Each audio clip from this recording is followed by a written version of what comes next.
We apologise for the technical difficulties there. Welcome to Fuse TV today. We are back on air there. We had a few issues with trying to get connected. Thank you for joining us. It is Thursday's show. We are going to have a look at what we've got coming up today. We are going to talk to a student about the No Detriment and Assessment Pledge policy. That's coming up first. We're then going to chat with the people behind our brand new drama show, which is coming later this year. And then we're going to have a look at Fuse Live, which will close our show this week. That's all still to come today, but first we're going to get a news update with Pippa. Hi, I'm Pippa and these are the latest news updates today.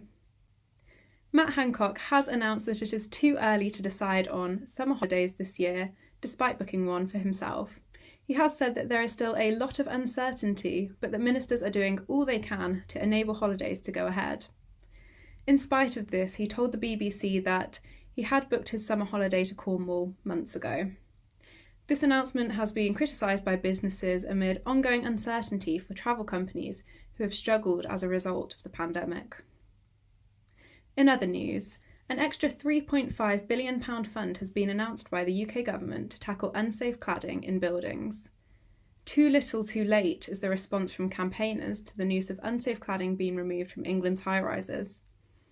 Flammable materials are to be removed from buildings over 18 metres high at no extra cost to residents. However, this height requirement could result in serious financial implications for those in lower blocks who will need to be offered a loan to make their home safe. Following this, Gina Carano star in The Mandalorian has been axed from the show after abhorrent social media posts. The actor, writing on Instagram, compared the treatment of Jews during the Holocaust with those vilified today for their political views. Lucasfilm have since distanced themselves from Carano, suggesting that there were no plans for her to continue in the role. That's all from us today at Fuse News. Tune in tomorrow at 11:45 for our weekly news update. Thank you.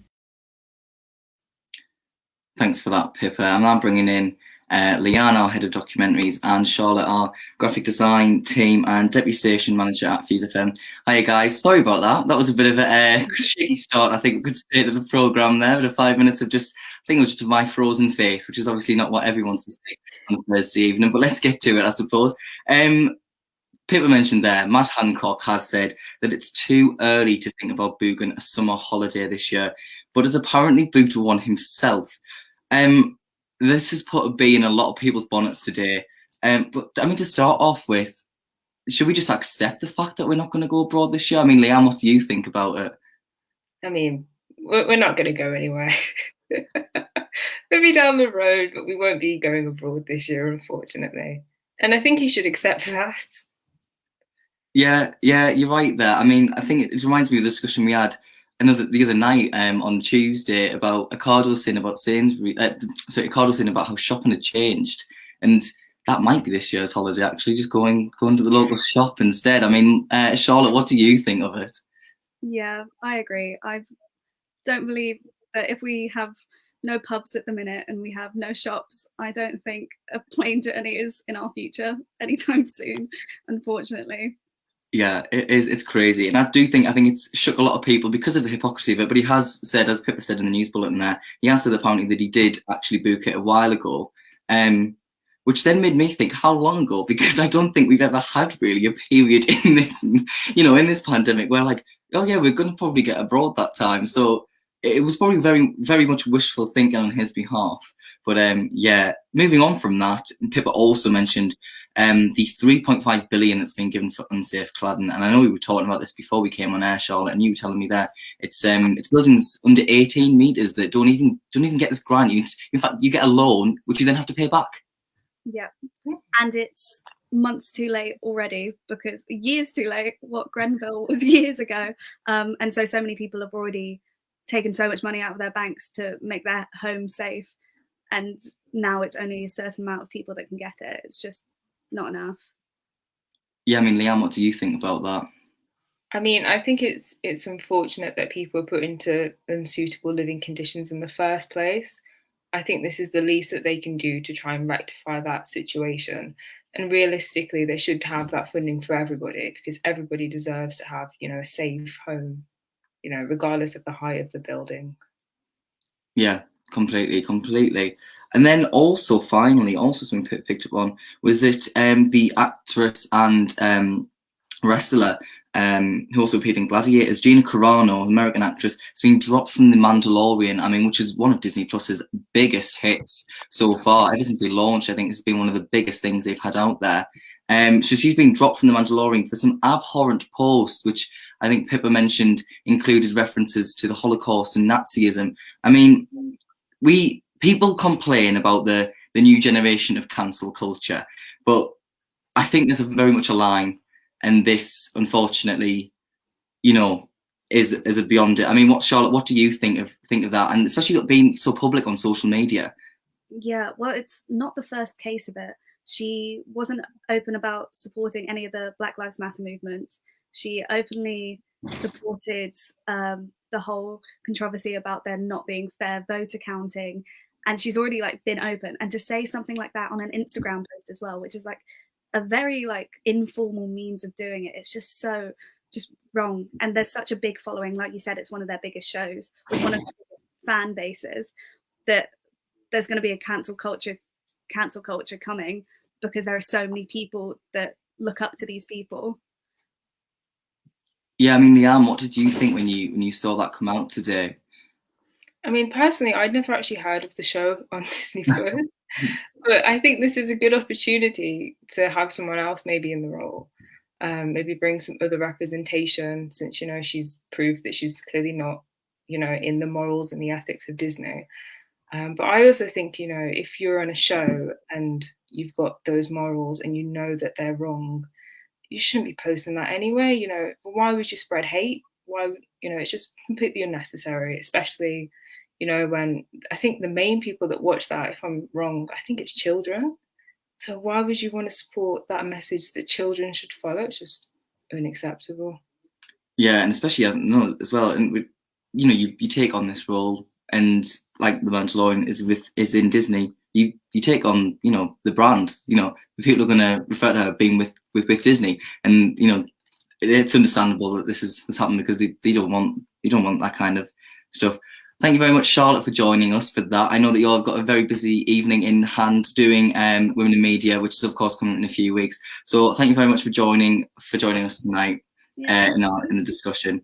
Now, Leanne, we're going to talk just a little bit about obviously your role with head of documentaries here at Fuse TV, and about what you're kind of looking for people to get involved with this semester, in the hope that we can get some great documentaries out there.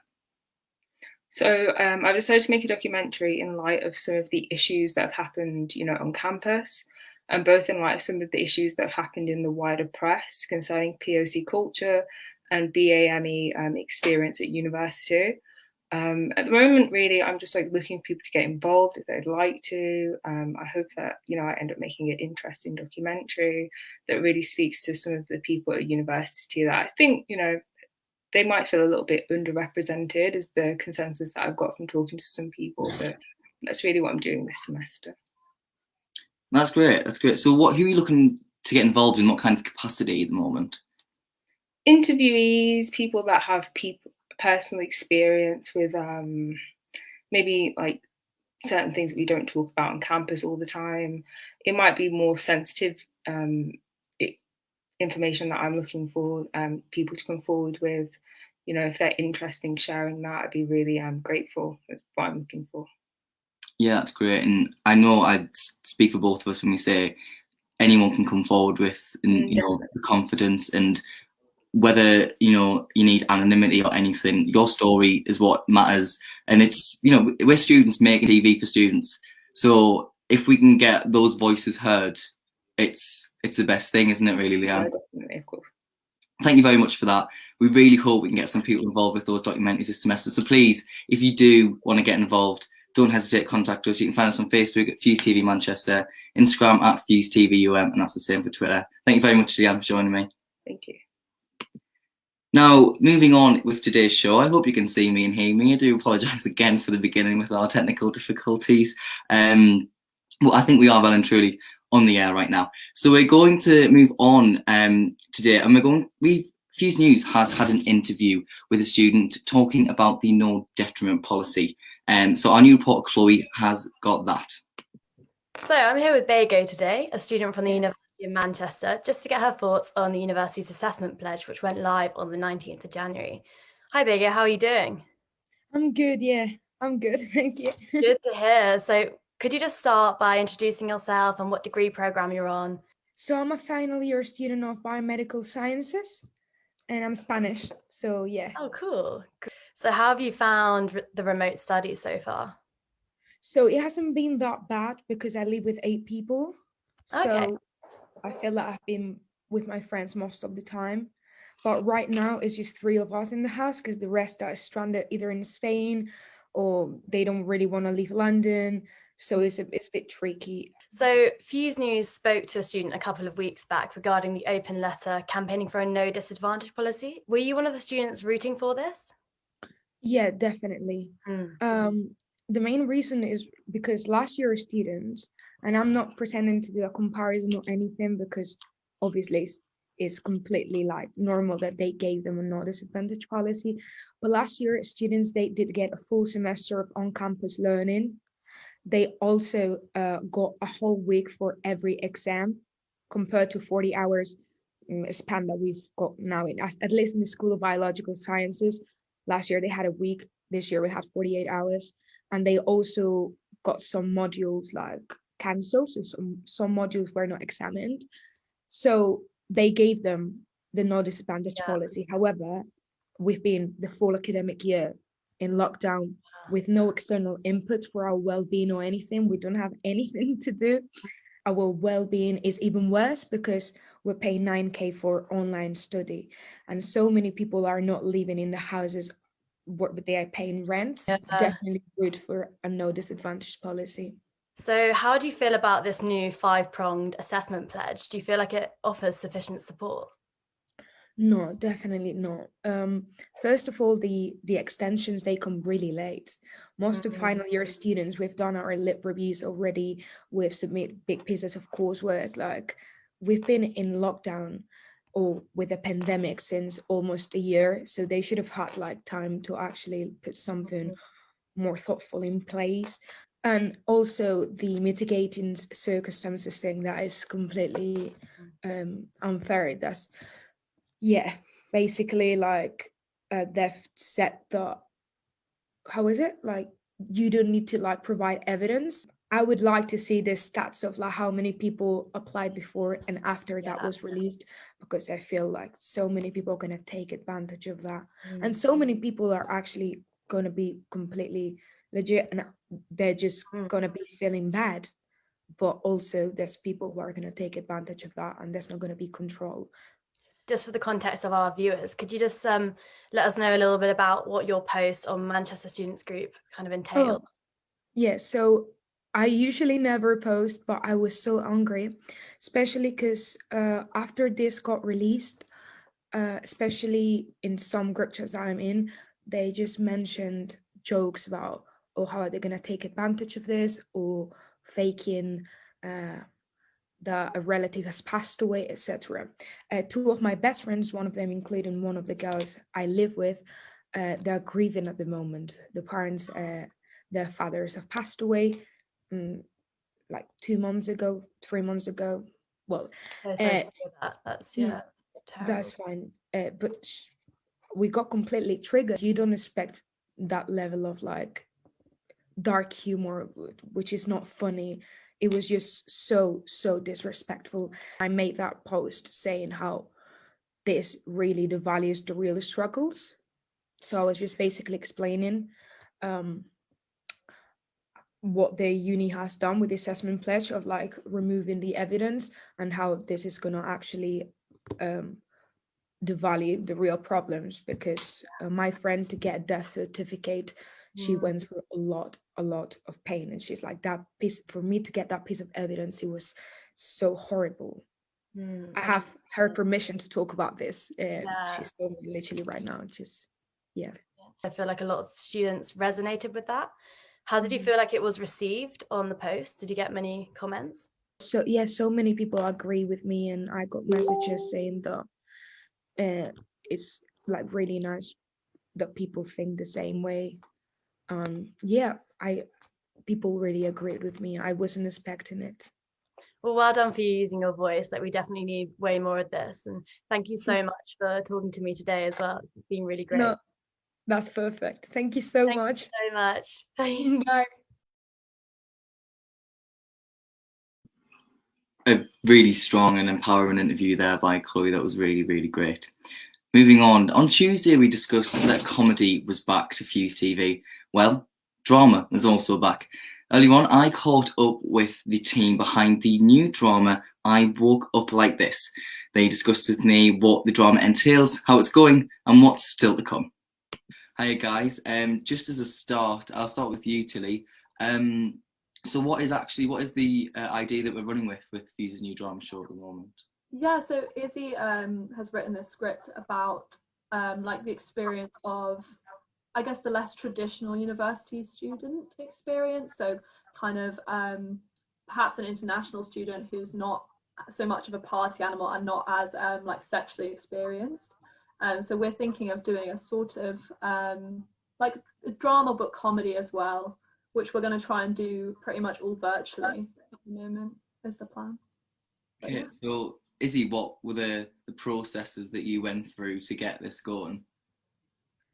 Well, basically I've had the idea all over like during lockdown, and then I saw that Fuse TV was looking for writers, and that was sort of the first time that I reached out to Martha, and she immediately just like thought it was a great idea. We exchanged numbers and talked about it, and then there were people who immediately wanted to join, such like Tilly, and it was just, I mean, we're obviously still in pre-production and the writing process. You have to think about, I mean, I had to read about how to write a script at first, like you have to Google stuff like that. Thankfully, a lot of it is on Google for free.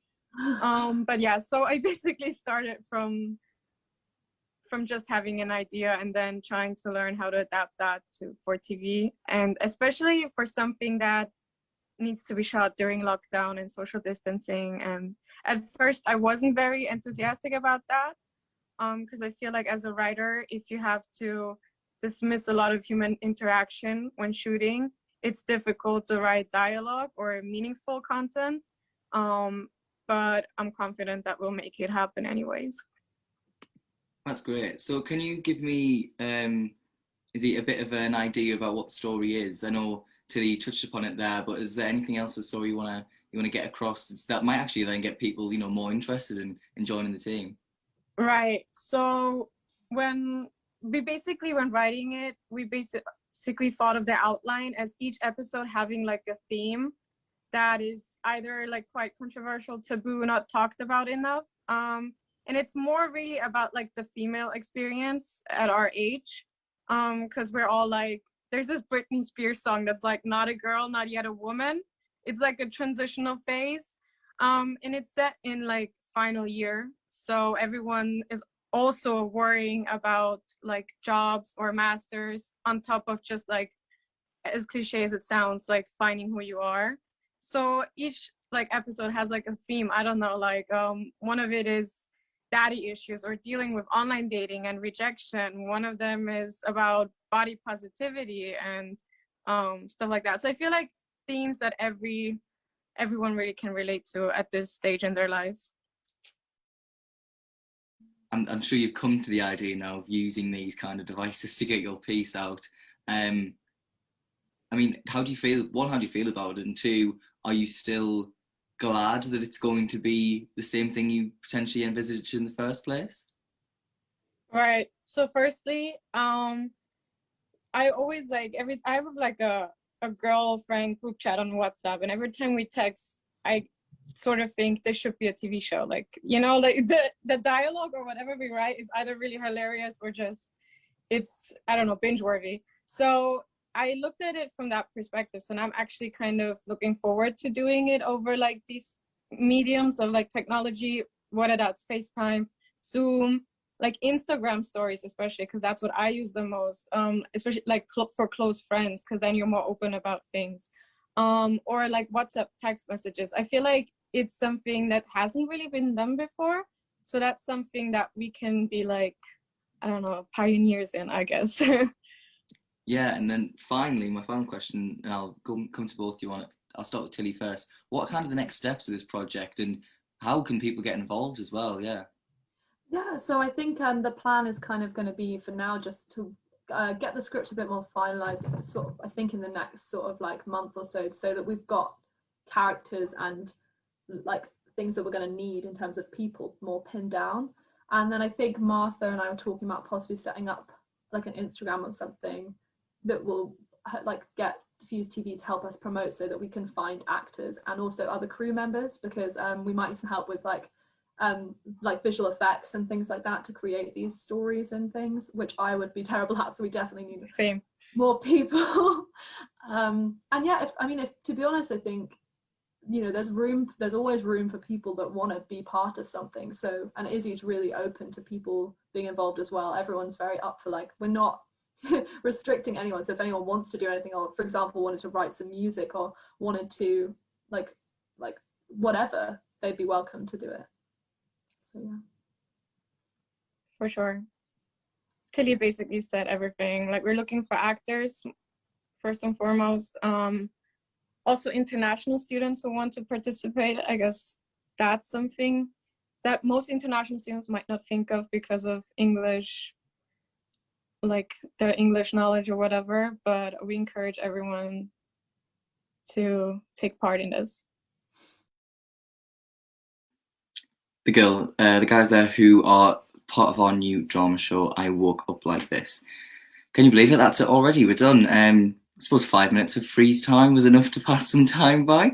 Thank you very much for sticking by with us throughout our technical difficulties this evening, and for watching and tuning in. Like I said before, to find us on Facebook, that is Fuse TV Manchester, and you can also find us on Twitter and Instagram.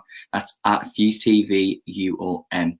I thank you for watching Fuse TV today. That is our last programme. We may be back soon, who knows, with more exclusive interviews from behind the scenes at Fuse TV's coverage.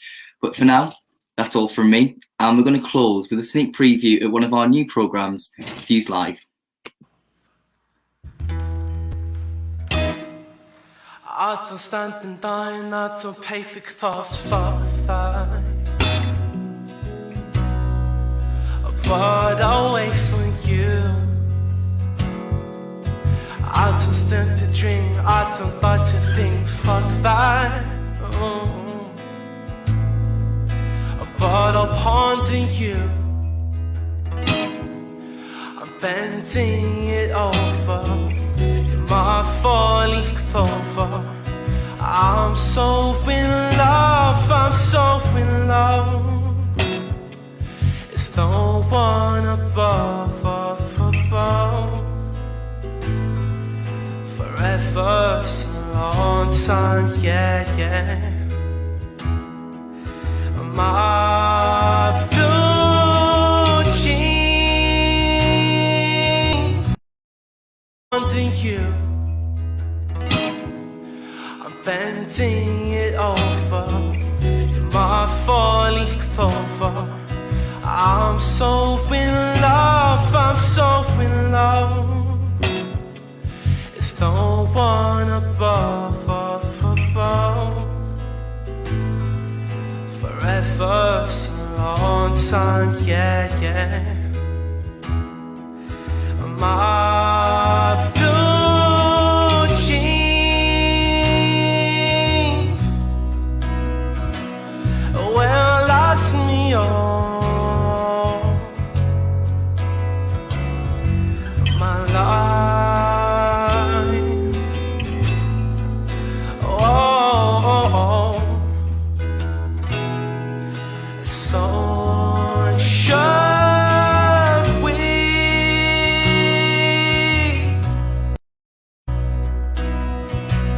I'm spending all of this time.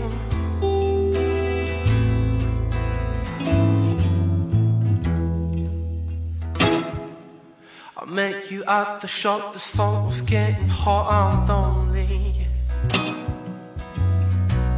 I'm in the city on my own. I never would have thought you'd be the one I gotta hold me. But that's the way it goes. I'm losing Nirvana. Goodbye, sweet Rwanda. A high school is never for me. I say let it be, let it be.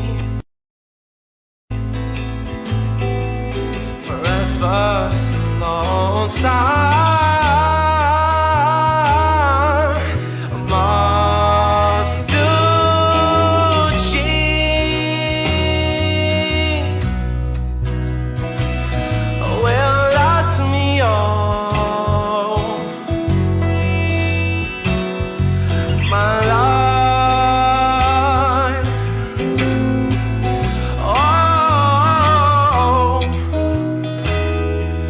So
loves me.